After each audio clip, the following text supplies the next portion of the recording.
The Abbey building comfortably shapes this town of Romsey. It has its international admirers, but a very Hampshire character. It feels small, but it's full of life. As a local, I enjoy the place and its people. Outrun the pause of reason. So much fun working with professionals again.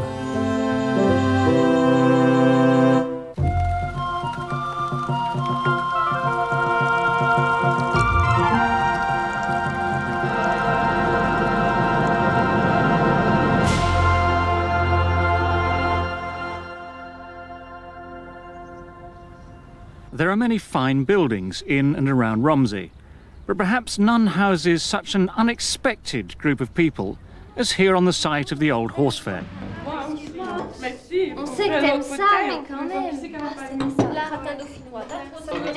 Thierry's Wine and Food Company has over 20 employees, and nearly half are French.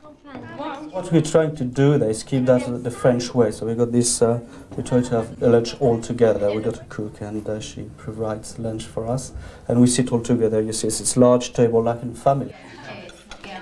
Sometimes we would start, some conversation in French and end up in English. In keeping with such continental habits, Thierry's plays host to many of the largest winemakers in the world.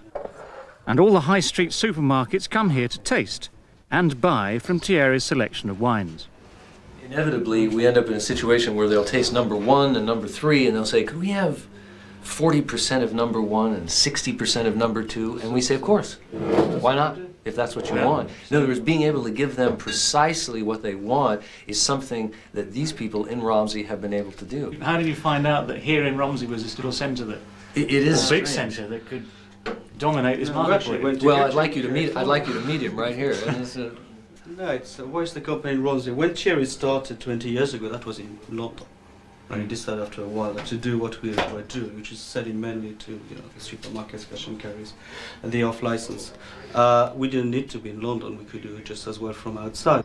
They're well enough known as people who understand the market and who are wine experts, English wine experts, that an operation like ours is almost a natural affinity with what they're doing. I mean, if they're saying we need some new world wines, what's California doing? Our company, Stratford, in a situation is a fit. It's a natural fit. Another French connection is La Sagesse Convent in the town centre. Today, with more lay teachers than nuns, this order is the last link with a religious past that goes back hundreds of years.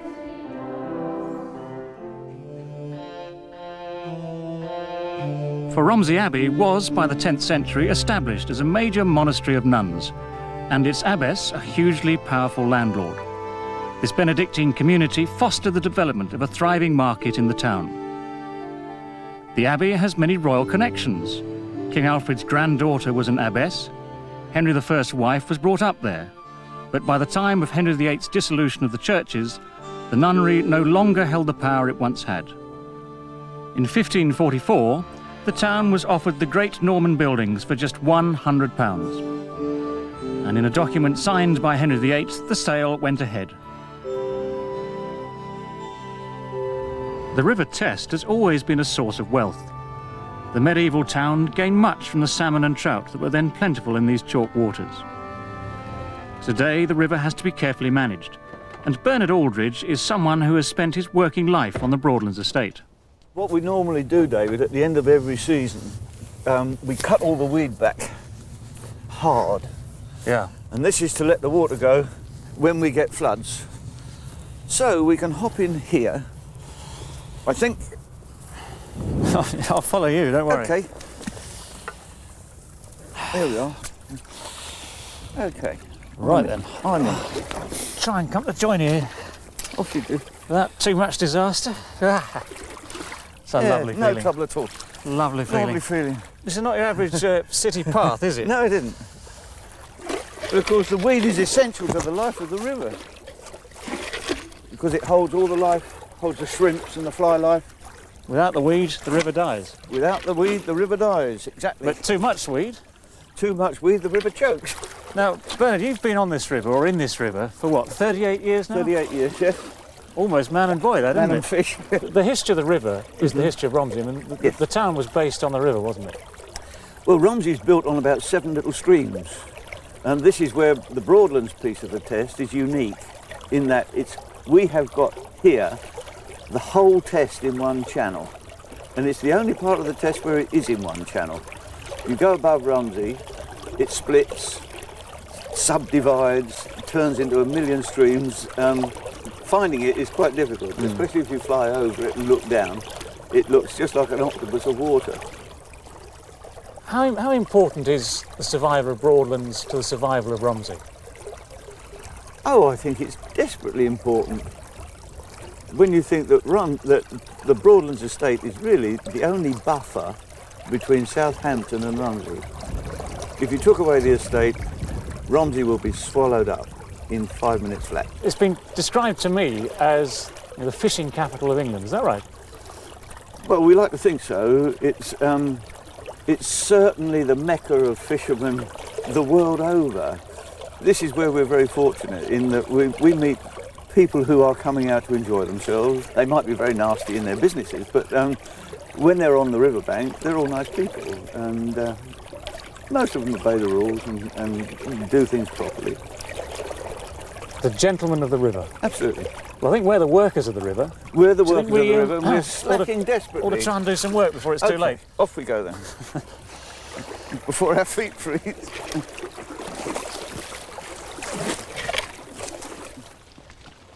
Back on the land, there is another story. The revival of a pig not seen since medieval times. Sam's idea is to try crossing a wild boar with an ordinary pig, because modern pork was getting to such a bad state, it didn't taste of anything.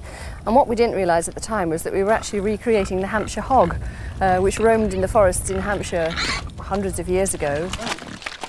They are a wild animal, they are dangerous, and so the idea is to build up a trust with them, so they'll let you go in their field and handle them and get to know that you're the one that brings them food each day. In creating this pork farm business, Helen Sutherland had one great qualification: no farming experience. My background was in advertising. Further than sausage making, I don't suppose you can imagine. It was just simply through necessity. We had the meat and needed to be able to sell it in as many ways as possible. So our friend showed me how to bone out a carcass, and from that my cook's instincts, I suppose, took over, and I decided to try and take it on to the next stage, to process it, to make sausages. Who do you sell most of this meat to? We sell to a lot of chefs in London, quite a few chefs in Hampshire too, through Stairs, the butchers in Romsey. It is becoming clear that Romsey is something of a foodie centre. There is no shortage of restaurants. And here at the old manor house, owner and chef Mauro Bregoli has created a pretty fierce reputation in the kitchen. Hey Mauro! David, nice to see you. You're kidding me out, I've got my whites on. Marvellous. I'm ready. You look better than cricket, don't you? Well, Listen, they're cleaner. what we're doing now, we're making cotechino, which is a typical salami of the north of Italy. I'll show you what we're doing, Okay, no, good. and you can give me a hand. The idea is to put your meat, or the meat mixer, into the machine. You turn the handle of the machine while you press down your mixer, and I'll handle the actual skin. Well, it looks good to me. I like to cook the old type of food. Well, you do pastas as well, of course. Yes, pastas. Is it true? No, tell me, is it true you actually send to Italy for the eggs for your pasta? It is. Who told you that? What's wrong with our good old English eggs? What's wrong with our English chickens? They're marvelous. They're marvelous. Beautiful. Yeah? English egg. Fresh, lovely with bacon, but not with pasta. Not with pasta. Yeah, So you use Italian eggs to make proper missing, pasta. No, what's missing actually, just a second. Oh, sorry. What's missing on the English eggs is the color. I mean, you know that food is also eaten with your eyes, and when you make pasta with Italian eggs, I mean the soup is yellow, really bright yellow, almost orange in color. Come on then, put some more in. Oh, yes, boss. Running out of meat. That's it. Have you done this job before? Not often. You should have. You made yourself a name. Is it hard on your arm? No, nothing. No? No problems. It's nothing like batting You for got 7 a, yeah, hours. you got Swing, natural rhythm. Now simmer your cotechino for about 5 hours.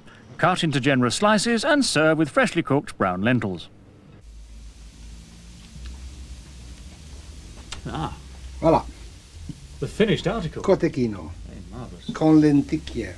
Looks like this pig's had a bit of trouble underneath it. Well, I must try this. Let's do this properly. You work hard enough for it. On a moment of truth. Nice, hot. I know where this came from.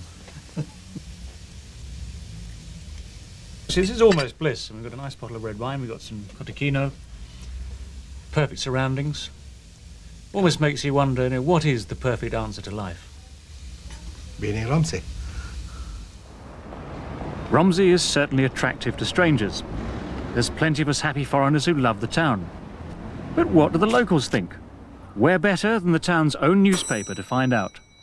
Oh, good morning. Is the editor in, please? Yes, that's me, Terry Viney. Oh, morning. David Gower. Terry Viney was born here and has worked on the Romsey Advertiser for 37 years. With his deputy, Alan Wiltshire, only 12 years on the paper, they must know of an issue that will demonstrate how much Romsonians themselves care about their town. Well, what about that horse trough in the corn market? Well, that's a good idea. It's been taking a lot of stick lately from motorists who back into it, and they've moved it back off its plinth. And I don't think it's going to be very long before it gets broken, which would be a shame, because it's been there since 1886. It might be an idea to find out what people outside think. Do you know what this is behind you? No. Do you realise this is a part of Romsey's history? It's a horse trough and drinking fountain from 1886. Ah. Do you like history? Yeah.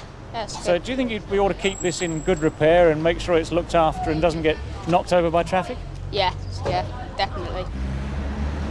I think all monuments should be kept. And the nice little things like that, they make the character of the town, don't they? Of course they do. Do you know what this is behind us?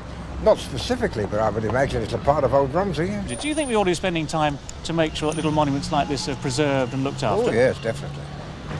Very much in favour of the history of the town being preserved? Yes, certainly. You like it exactly as it is? No, not as it is, but preserve it. What would you like to see different? I think a bypass, the main thing. Get the heavy traffic out of Romsey. So I mean, we're losing it too quickly nowadays. All these little bits like that, which nobody notices, but once they've gone, they're gone. They're irreplaceable. Romsey has undoubtedly enjoyed a prosperous past.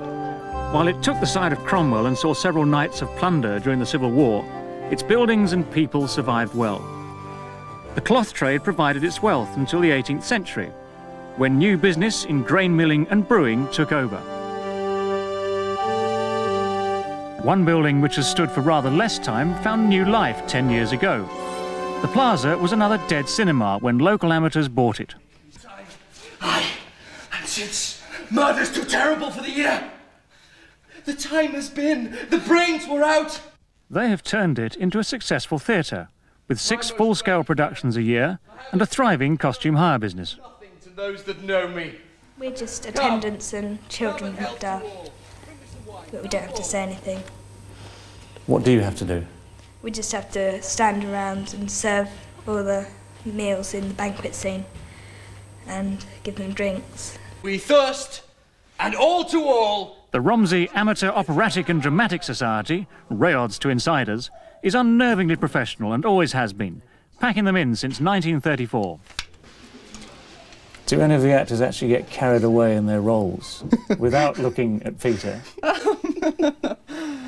I don't know. We haven't caught anybody murdering anybody. No, I don't think we haven't caught anyone acting either, actually. No. You don't catch anyone in Waitrose going through their part, hacking away at a cucumber on Peter was caught going into school the other morning, practicing his lines. Lady thought I was mad because, I mean, I stopped the car and, you know, she was looking at me and she was stuck in traffic just looking at me. And I was going, Avaunt! And quit my sight! Thy bones are marrowless, thy blood is cold! You may or may not have noticed that I'm quite tall. I'm 5'11", and I was really worried at the audition because most of the men that were there auditioning for Macbeth were like only just as tall as me, or maybe a little bit taller. So I was quite glad when I heard that Peter was around and that he was at 6'2". It's quite nice. This is Am Dram with a difference.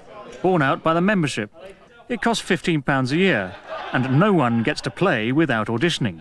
If you can make sure you have a few laughs and get in the bar afterwards and have a drink and joke about what went right, what went wrong, then it's enjoyable. People like coming along to rehearsals, and they always work harder if they're enjoying themselves. But there is another bunch of thespians in town. These could be known as the King's Markham Players. Thank you very much, thank you. I went along to an ordinary front room in Romsey to meet this group. Here were those stalwarts of television drama, the extras, who, along with Romsey itself, were the backdrop for the Inspector Wexford series. And Colin Lucy. Oh, they're a full cast. Full cast. Yes. Coming back. That's right. What did you see? So is this like a little club then? Well, yeah, it's just fun, yeah. To watch, see how it all happens, really. That's what I found very interesting, and seeing the stars in the flesh. Do I really look like a waiter? Wow.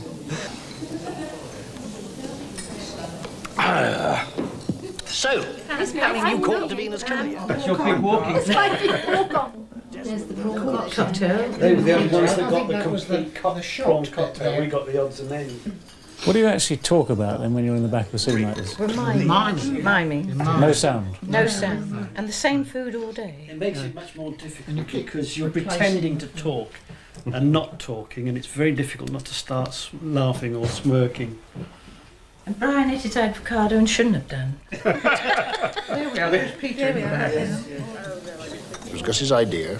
It has been Gus's evening, and Gus is paying. Quite right, Reg. We still quote bits of this script. Quite right, Reg. Oh, good. There's a nice long line.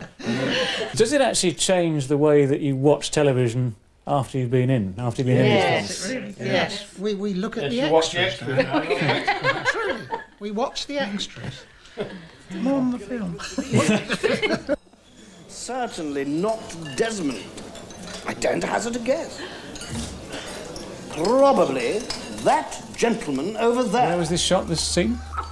It was actually in the sort of annex to Langston House, wasn't it? Not the main dining room. It's sort of a barn that they made into a restaurant. I should have recognised it, actually. It's where we had our wedding reception. Wow, you were probably there. We had a few extras that day as well. David?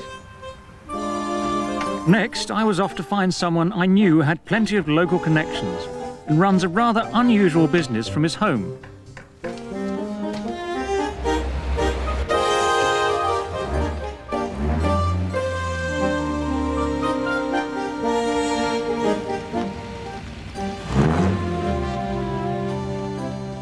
Ah, there you are. Ah, David, just the chap. I've got somebody coming.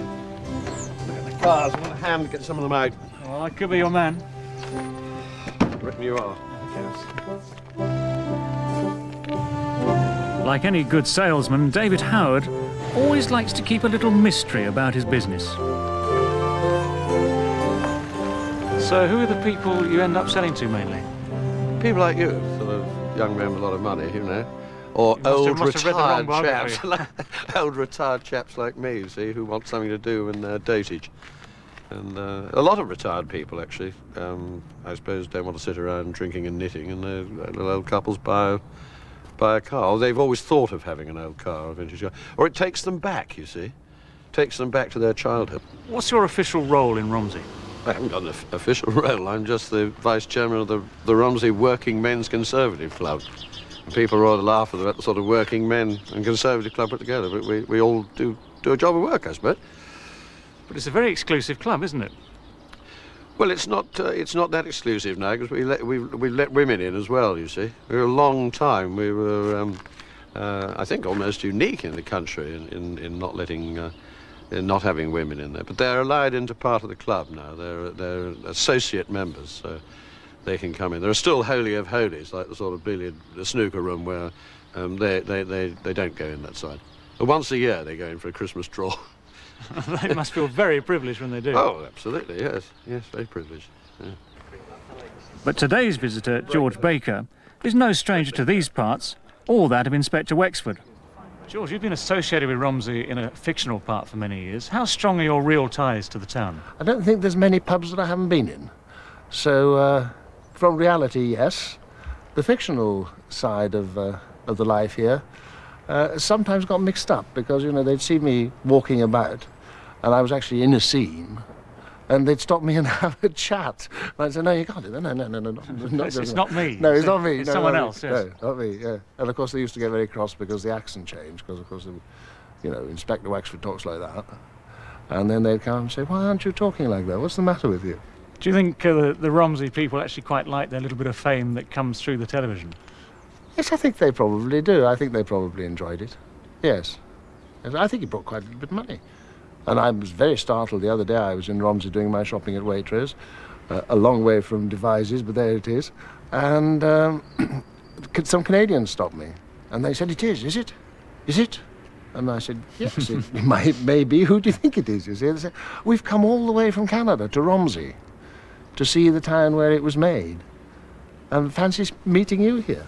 It was extraordinary, really, to come all the way from Canada on holiday, and apparently quite a lot of people do. While their visitors haven't travelled that far, the Women's Institute Market is so famous that it attracts a queue each Friday morning.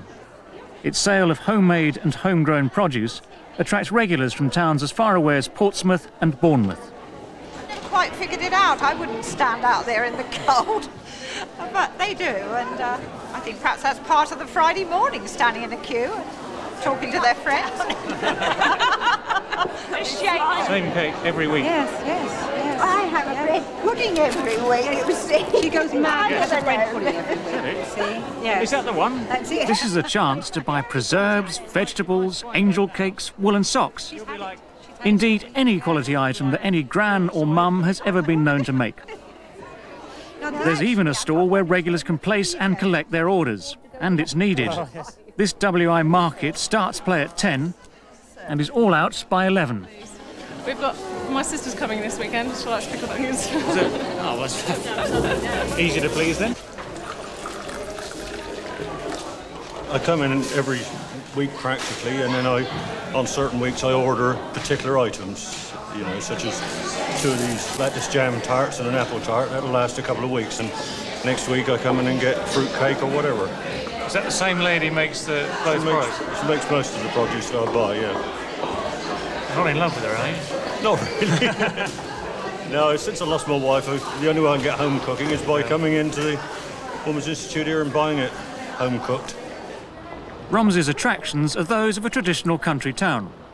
And in time-honoured fashion, I ended my journal with local colleagues in the pub. I'm not sure how many of them were actually sort of guilt-ridden enough that they in fact had backed into it at some stage. But most of them said, yes, of course, we must look after the fabric of the town, must look after the history of the town. Which I suppose is quite a good sign. True, absolutely. What would Romsey be without its history? It'd be some other amorphous mess. One thing I want to ask, which has been puzzling me the 2 years that I've actually lived in or around Romsey, is what is the correct pronunciation? I have always said Romsey. There are those locals who always say it's Romsey. And the Romsey, they say, goes back to the old Saxon spelling, R-U-M-S-E-G-I-N-E. You pay your money and you take your choice, I think, David. There are those of us who say Romsey and those of us who say Romsey, but in any event, it's a wonderful place to live in.